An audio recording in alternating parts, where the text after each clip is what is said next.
You know, a lot of people get upset at me and say I attack Janeway because she never does anything right. And that's true because she rarely does. But there are times when Janeway is a great captain. Let's take a look at one of those times. I've talked about it before, but the more I watch Star Trek, the more I agree with Red Letter Media that a lot of the episodes are just horror stories. I think this is wonderfully shown in Voyager's DeadLock. The episode starts with a pregnant woman that is due any minute doing engineering work, getting down in the dirt and being told to fix this and that. So ultimately, another day in the life when under the rule of Janeway. However, doing this work, the woman goes into labor. Gee, can you believe someone doing manual work when you're very pregnant can induce a baby? Good thing she wasn't scrubbing the manifold or somewhere alone high up. I guess they don't have leave for pregnant women. The crew is abuzz and nervous with the incoming baby. Unfortunately, the bridge crew realizes that they would be heading into Vidian space, which is something any ship with families on board would be happy to see. Tom is able to find a plasma drift, and the captain orders the ship to use it so that they can hide their signature from the Vidians. Unfortunately, after exiting the plasma drift, the ship begins to lose power, and shortly after that, they start taking massive damage from proton bursts. We're losing main power. Switching to backup power. Red alert. Bridge to engineering. Report. Our antimatter supply is being drained, Captain. I don't know why. The containment fields are in place. It's like we sprung a leak, but I can't find the crack. Lana, try infusing the warp core with repeated proton bursts. That should be enough to keep it going. I think I can generate enough protons in the sensor array for a burst every 30 seconds. Do it. Hogan, these proton bursts are going to cause a lot of stress on the hull. Reinforce structural integrity to... Now what? What was that? It appeared to be a proton burst. Already? Bridge to Taurus. Report. Engineering. Respond. Captain, 3 EPS conduits just ruptured in engineering. They took heavy casualties. There was an idea to originally utilize proton bursts to fix the issue with the leak, but they weren't able to implement it. They are unable to contact engineering after 3 EPS conduits blow out. The safest place on Earth, a Starfleet vessel where families can roam and frolic free, is getting the living hell beat out of it, with Deck 15 having a breach and no force fields to stop every man, woman, and child from being sucked out into the coldness of space, where they will experience the most horrific death you could imagine. Harry goes down to Deck 15 with an idea that could stabilize and fix the force fields, but is killed in the process. And I'm sure he's not coming back at all. This was a real death. At the same time, the baby is born, but unfortunately dies due to the medical bay being damaged. Again. Nothing.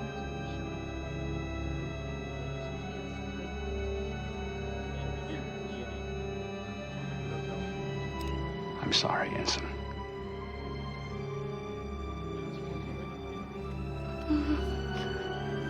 Though, through all of this, we do get to see Janeway in her element. The ship being under constant attack, she is able to bring both her command and science background into it to take care of these issues. She not only keeps the ship running with command and control directives and managing of assets, but assists in the tech part to try and stop what is occurring to the ship. We even get a bit more about who she is. We get to see her character more in depth. When she is hurt badly, at least according to dialogue, she is stubborn and refuses any kind of help. The scene is done extraordinarily well, and it shows a strong leader with her background actually making sense, but with her also being human. I've spoken of this a few times, but one of the core concepts of the hero, the good guy, is that they have a flaw that, at face value, is a good quality, but they take that quality to an extreme. For Janeway, her love of her ship and her crew push her to continue to work when she probably shouldn't, even at the expense of her own mental health. It's a flaw, and it's one that is in character for her, and again, just done excellently. In fact, this good quality that becomes a flaw almost causes her to kill herself as she tries to save the bridge.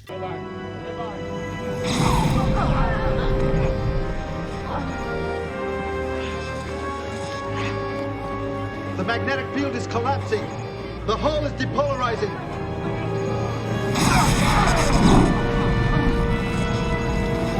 The fire suppression system is out. Warning. Hull breach on Deck 1. Emergency force fields inoperative. Everybody out! Go, go, go! Hurry, Captain! I'm trying to reroute emergency power to the field emitters! Captain! I can seal this breach!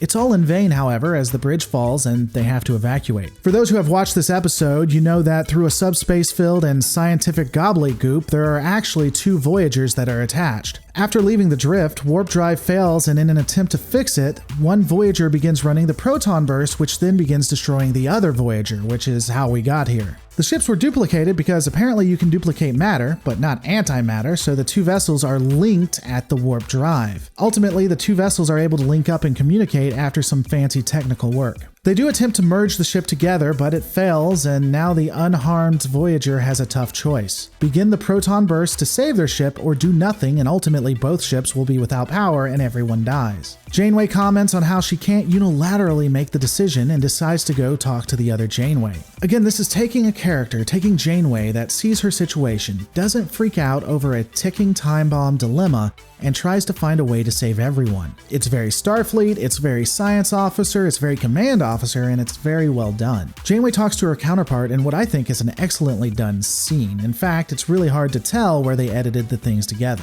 By my estimates, our antimatter supply will run out in less than half an hour. The attempt to merge our ships is throwing us further out of phase. The quantum cohesion on both Voyagers is breaking down.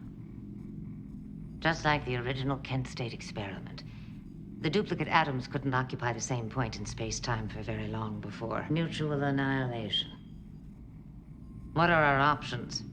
Let's try a different tack. Instead of trying to merge the 2 ships, let's try to separate them.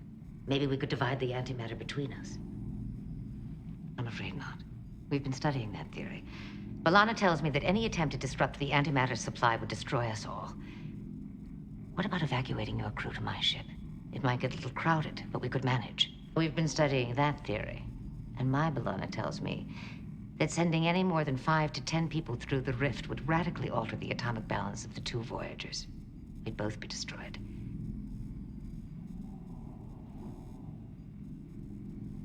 Captain, I think you should return to your ship and run a metallurgical analysis. Find out the precise phase modulation of your hull.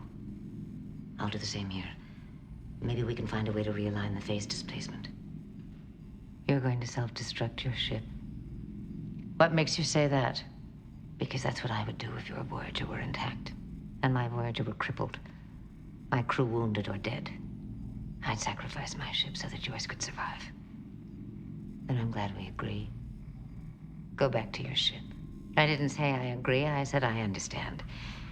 I'm not willing to let you make that sacrifice yet. We haven't explored all the options. Yes, we have, and we both know it. This is my ship and my decision. Captain, I'm not going to let you... I've made my decision. Please don't make me call security and have you escorted off my ship because... you know I'll do it. All right, I'll go back. But give me 15 minutes to come up with another solution. After that, it's your decision. 15 minutes. Good luck. To both of us.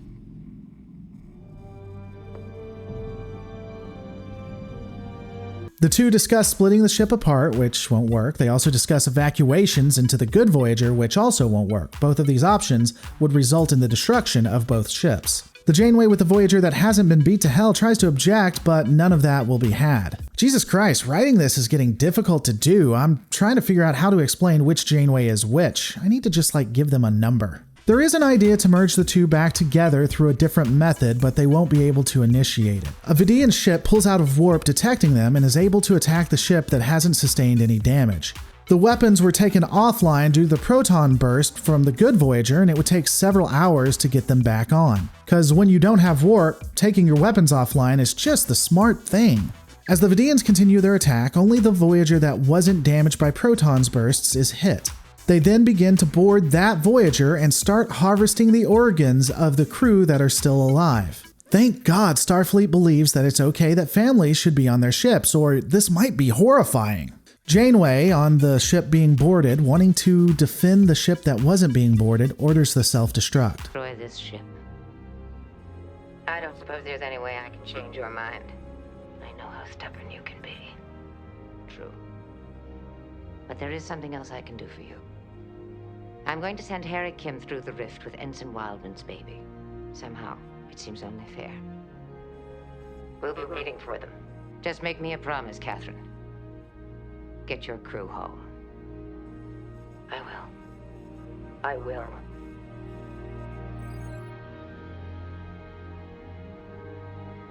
Harry, you've got 5 minutes. Get the baby. But, Captain... Move it, Ensign. That's an order.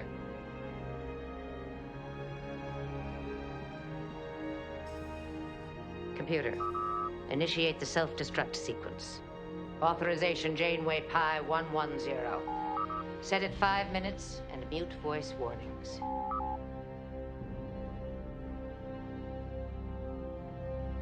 Enable. Warning.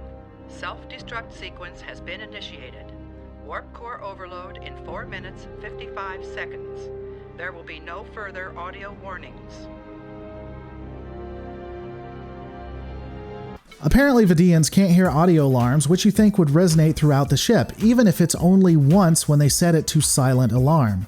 In fact, we even hear it on the bridge. And someone will probably argue that it was meant to be on the bridge alone, but man, that's a big FU to the rest of the crew. If someone can activate the self-destruct on the bridge, and only it can be heard on the bridge, that seems like a horrific thing. What if the bridge is taken over and they activate the self-destruct and leave? And of course, the Vidians don't detect when the ship is going critical, though Klingons couldn't do that either, so I guess I'm being a little unfair on that. The Janeway of the ship that is being boarded sends Harry Kim with the Wildman baby onto the damaged Voyager so that both will survive. When Janeway orders Harry to go get the baby, I think it's one of the most moving parts of the episode, if not one of the more moving scenes in Voyager.